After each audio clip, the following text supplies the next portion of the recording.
Muy bien, continuando con la representación de datos.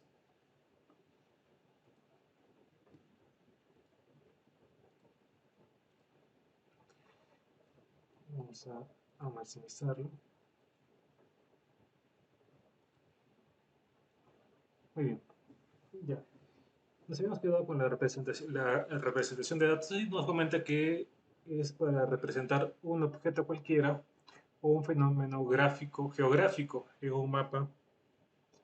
Es fundamental conocer las características de este dato que contemplan tres características siguientes, lo cual es dimensiones, nivel de medida y distribución.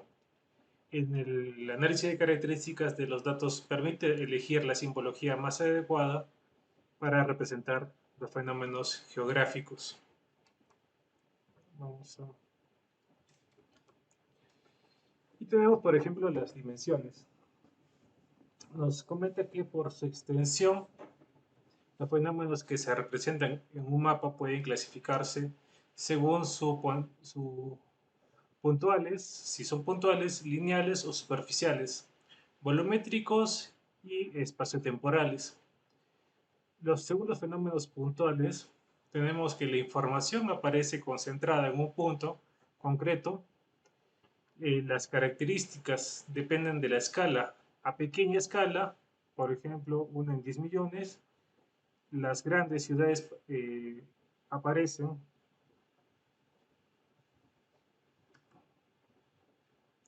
Perdón. Las grandes ciudades aparecen representadas con círculos, mientras que a escalas mayores, estas mismas ciudades aparecen con superficies urbanizables. Estamos viendo las diferentes formas de representación que se pueden ir dando y todo esto va correlacionado otra vez según la escala y la información que se puede dar. Según los fenómenos lineales, la información discurre a lo largo de una línea que puede existir en el terreno. Pueden ser ríos, carreteras, ferrocarriles o no, líneas de términos municipales, red de meridianos y paralelas. Según los fenómenos superficiales, la información bidimensional, que estamos conversando, que estamos trasladando información tridimensional sobre bidimensional, en este caso la información bidimensional, y se ha de tener en cuenta la extensión del área del fenómeno. Según los fenómenos volumétricos, la información tiene tres dimensiones espaciales. Estos datos pueden abarcar desde una construcción mental, como por ejemplo población de una ciudad, o pueden ser tangibles, como volúmenes de agua embalsada, volúmenes de lluvia caídos sobre una área. También tenemos los fenómenos espaciotemporales. La información depende del movimiento del fenómeno, no con respecto al paso del tiempo, como podemos tener en el Google Earth, nos permite ver según la línea de tiempo la evolución también, ¿no? El nivel de medida. Los elementos de la naturaleza se miden con el fin de clasificarlos y compararlos, lo que no siempre indica una magnitud numérica en orden creciente de precisión. Las escalas de medición de los datos tenemos escalas nominales, ordinales y escalas cuantitativas o de intervalo.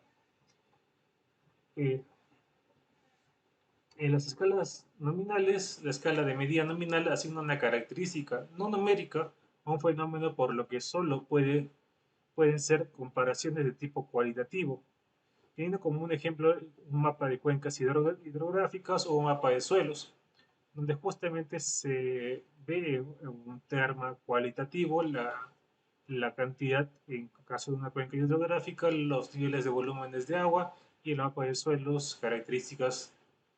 En escala ordinal tenemos que establece una cierta jerarquía no mensurable y no cuantificable entre los diferentes elementos, teniendo como un ejemplo un mapa en el que aparecen núcleos de población cuyos símbolos están jerarquizados según el número de habitantes sin especificar la cantidad.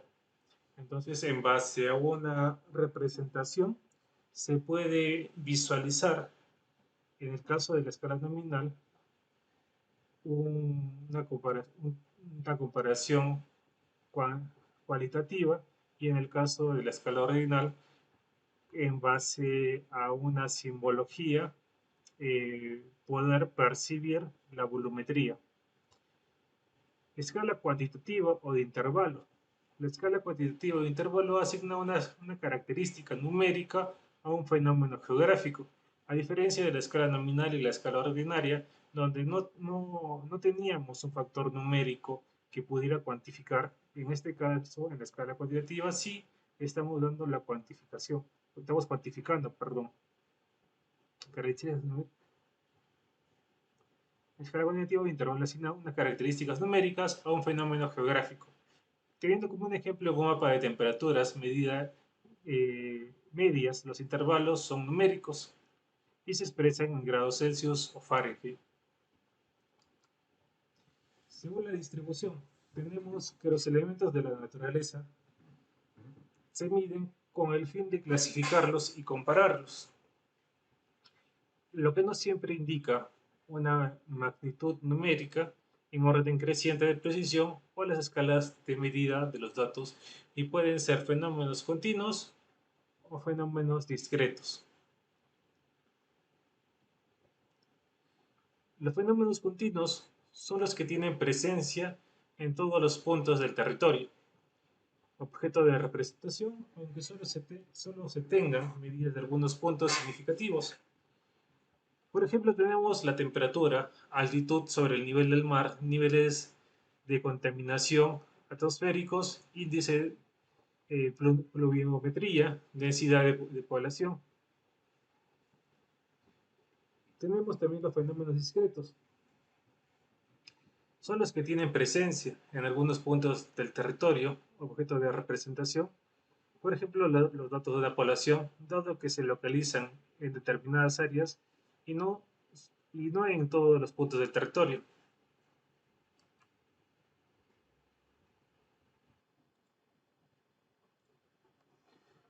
Bien, vamos a ver unos cuantos videos para el tema de representación de datos. Pero ello vamos a cerrar el tema de las partes de los mapas que habíamos conversado en la sesión pasada. Hola, ¿qué tal? Y bienvenidos a Soy Docente, Maestro y Profesor. El día de hoy vamos a aprender cuáles son los elementos de un mapa y sus características. Antes de hablar de las diferentes partes o elementos principales de un mapa, vamos a decir qué es un mapa y cuál es su función. Un mapa es una representación a nivel gráfico y a escala de un territorio o entorno geográfico, del cual se detalla de forma simplificada la forma y las particularidades con el fin de servir como sistema de navegación o para conocer las características básicas y los límites del terreno representado. Se trata de un instrumento fundamental en la disciplina conocida como cartografía, de la cual ya hablamos anteriormente en otro video, te lo dejo aquí en la esquinita. Y la función básica de un mapa es la de representar un territorio, como ya dijimos, de tal modo que permita servir de guía para poder desplazarse a puntos específicos del lugar. Ahora sí, los principales elementos de un mapa.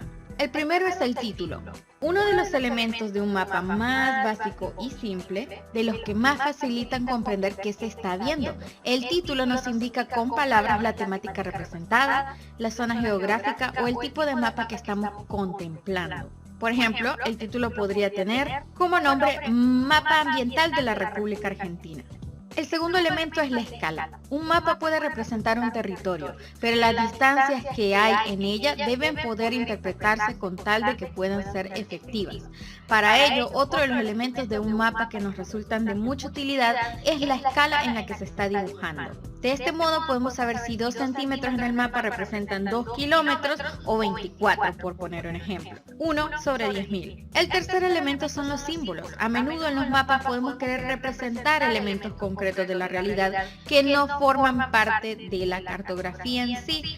pero que no son de interés o que incluso son la base de lo que queremos mostrar. Por ejemplo, una cruz puede ser un símbolo de hospital o de una farmacia o de una iglesia. Asimismo, no hace falta que siempre sean elementos pictóricos añadidos, sino que también pueden emplearse elementos como un color determinado, por ejemplo, representar los hospitales en color verde, u otras formas de destacar estos elementos. El cuarto elemento es la leyenda, la cual nos permite precisar el significado de los diferentes símbolos que hemos empleado para representar elementos concretos.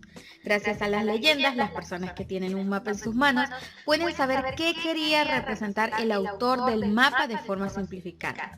Por lo general se indica en un cuadrado a un lado, mostrando el símbolo y a continuación su significado. El quinto elemento es la rosa de los vientos. Este elemento indica los principales puntos cardinales. Esto puede hacerse en una esquina, por lo general en una de las superiores, con la rosa de los vientos. Sin embargo, con frecuencia únicamente se emplean los puntos cardinales o incluso únicamente la flecha del norte. Este elemento del mapa nos sirve para conocer en qué dirección se está mirando el mapa, facilitando la orientación de quien lo sigue. El sexto elemento son las proyecciones cartográficas.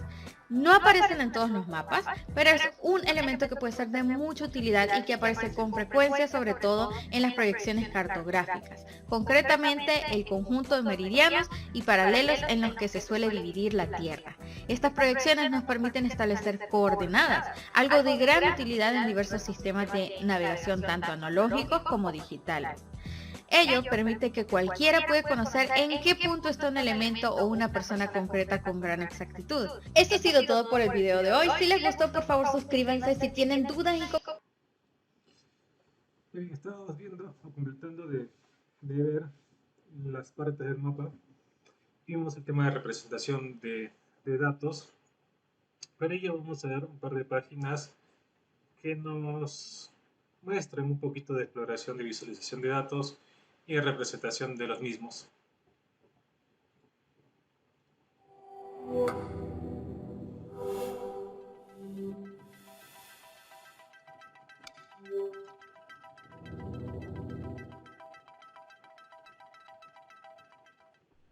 Flourish le deja a uno crear mapas. Os voy a mostrar muy rápidamente cómo se pueden crear mapas en Flourish también para la exploración de los datos.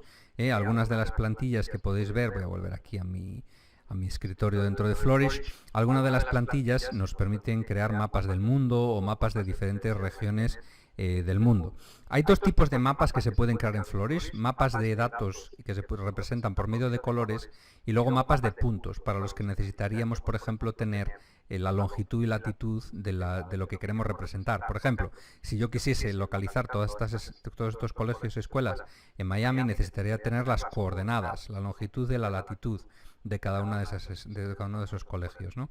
Ahora, otro tipo de mapas los podemos hacer muy fácilmente. Voy a venir, por ejemplo, a esta plantilla, mapa del mundo, voy a hacer clic aquí y voy a importar otra pequeña base de datos que tengo aquí para ver qué podemos visualizar. Bueno, como podéis ver aquí, si me vengo a datos ahora, vais a ver que hay dos planillas de datos. Una es que para datos en puntos, que serían, como podéis ver, el formato sería el nombre del lugar o el nombre de la región, la latitud y la longitud. Esto es lo que tendríamos que tener para poder mostrar esos puntitos en el mapa. Y luego tenemos también el shading data, que es los datos que se representan por medio de colores. No tenemos por qué tener las dos planillas llenas de datos. Si queremos usar un mapa de colores, solamente necesitamos rellenar esta planilla, y si solamente queremos un mapa de puntos, marcando estas ciudades, por ejemplo, solamente necesitaríamos tener datos dentro de esta planilla. Y en el propio mapa podemos mostrar o ocultar esos puntos. Por ejemplo, yo no necesito los puntos ahora, pues vengo donde pone points y le digo enable points, pues no los muestres, y eso me los va a ocultar. Bueno, pues solamente vamos a usar mapas, datos, para mapearlos con colores. Entonces voy a venirme a datos, shading data, y voy a importar mis datos. Los datos que voy a importar vienen de Gapminder. Voy a importar unos datos que se llaman Gapminder 2012, que son datos de Gapminder 2012, son datos del mundo, país por país, pues diferentes indicadores, por ejemplo, tasas de obesidad, esperanza de vida, número de niños, población, etcétera, ¿no? Entonces voy a venirme aquí, Gapminder 2012, voy a darle a abrir. Esto me dice, bueno, ¿vas a importar tus datos públicamente? Pues sí, los quiero importar públicamente. Y ahora vamos a empezar a rellenar las diferentes columnas. Los nombres de las regiones es básicamente las regiones que necesitamos, que son los países, ¿no? Los países los tenemos en la columna A. Entonces ya dejo aquí escrito A. Y ahora los valores que queremos representar, pues vamos a hacer, por ejemplo, un mapa de la tasa de fertilidad, que es children per woman, número de hijos por mujer promedio, ¿no? En algunos países es muy alto, como en Afganistán, más de 6 niños por mujer. Angola también tiene una tasa de fertilidad enorme. Pues vamos a hacer un mapa de tasa de fertilidad, a ver qué países tienen más, qué países tienen menos, a ver qué cosas interesantes podemos descubrir.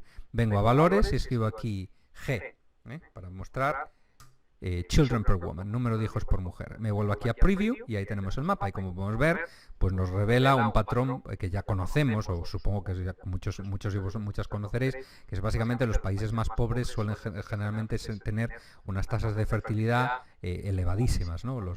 El África subsahariana, por ejemplo. Ahora, una cosa muy interesante es que hay una diferencia gigantesca en cuestión de tasa de fertilidad entre los países del norte de África y los países subsaharianos. Fijaos qué diferencia hay entre Argelia y Níger, por ejemplo. Es una cosa que yo no sabía, por ejemplo. Lo acabo de descubrir por medio del mapa, que hay una diferencia tan radical, muy oscuro y muy claro, ¿no? Ahora, podríamos también usar el mapa. Bueno, voy a hablaros, por cierto, de algunas cosas que podemos cambiar en el estilo.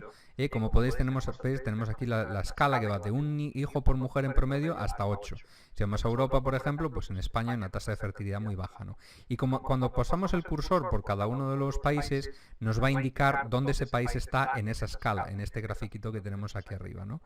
Podemos cambiar muchísimas cosas aquí, ¿no? Solamente para dar, como os decía antes, juguetead un poco con esto, porque esto os deja, por ejemplo, cambiar la paleta de colores, por ejemplo, de naranjas o azules. Si queréis hacer una paleta de colores azules, pues eso se puede cambiar. O verdes, o cualquier color que queráis usar, lo podéis usar aquí. También se pueden invertir los colores. Por ejemplo, si quisiésemos que el color más claro significase más y el color más oscuro significase menos, simplemente hacemos aquí reverse colors y se cambia el patrón de color, ¿no? Esto no es muy recomendable en este caso, entonces me voy a volver a esto de aquí. Y luego podemos hacer también que la escala no sea continua. Aquí la escala va de continuo con una especie como de degradado, pero podríamos marcar nosotros nuestros propios límites. Por ejemplo, podría hacer aquí Use Continuous Scale, voy a remarcar eso y le voy a decir ¿cuántas subdivisiones quieres? ¿No? Pues no quiero 8 subdivisiones, quiero solamente 4 subdivisiones.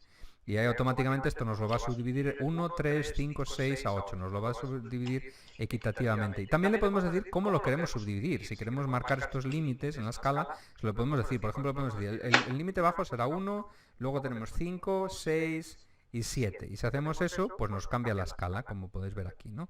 Entonces, Floris le deja a uno una enorme flexibilidad en cuestión de estilo. También podemos poner el título, etcétera, etcétera, ¿no? Podemos hacer un montón de cosas. Podemos cambiar incluso la proyección. Esto no voy a entrar ahora, pero si sabéis un poco de cartografía, sabéis lo que es una proyección. También podemos cambiar, si queréis juguetear, podéis abrir aquí y ver cómo cambia el mapa. Ahora, lo que sí quería hacer es mostraros otra posibilidad dentro de Floris, que es combinar varias variables para poder compararlas, ¿no?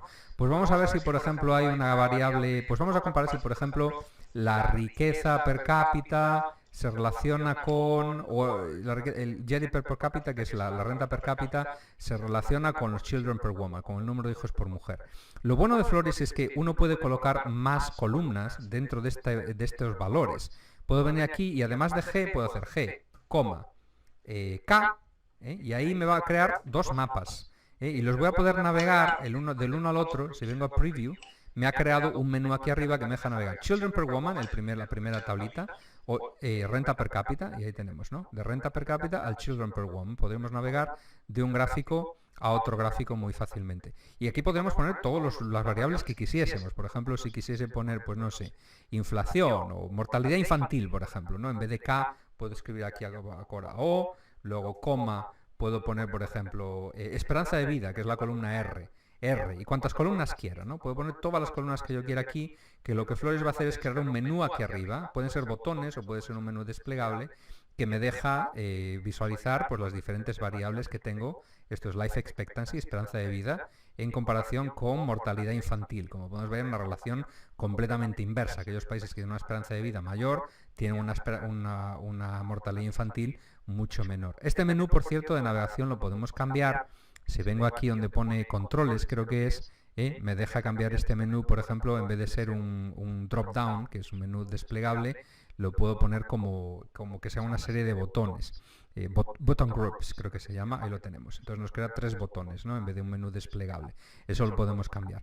Bueno, todo esto que os estoy enseñando ahora mismo de Flourish para poder explorar datos y ver esas relaciones, etcétera, etcétera, todas estas este conocimiento que tenéis ahora mismo de Flourish lo vamos a poder emplear más tarde para crear gráficos que sean publicables, porque este gráfico lo podríamos incorporar una vez que sepamos cuál es la historia que queremos contar, lo podríamos simplemente publicar y colocarlo dentro pues, de una historia, por ejemplo, que hable pues, de datos de salud de todo el mundo, ¿no? Que podríamos escribir e ilustrar por medio de esta visualización interactiva que aparecería en el medio de nuestra página.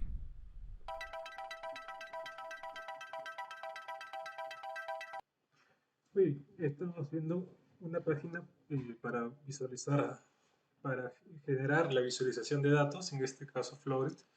La pueden descargar, acá está, y nos puede generar una serie de visualización de datos. De igual forma también tenemos otras series de, de páginas que nos pueden generar visualización de datos como el Tableau, el software Tableau, que no, podemos trabajar en base a Excel y nos empieza a generar una serie de visualizaciones de datos y comparación de los mismos. Bueno, nos quedamos hasta aquí y continuamos la siguiente sesión.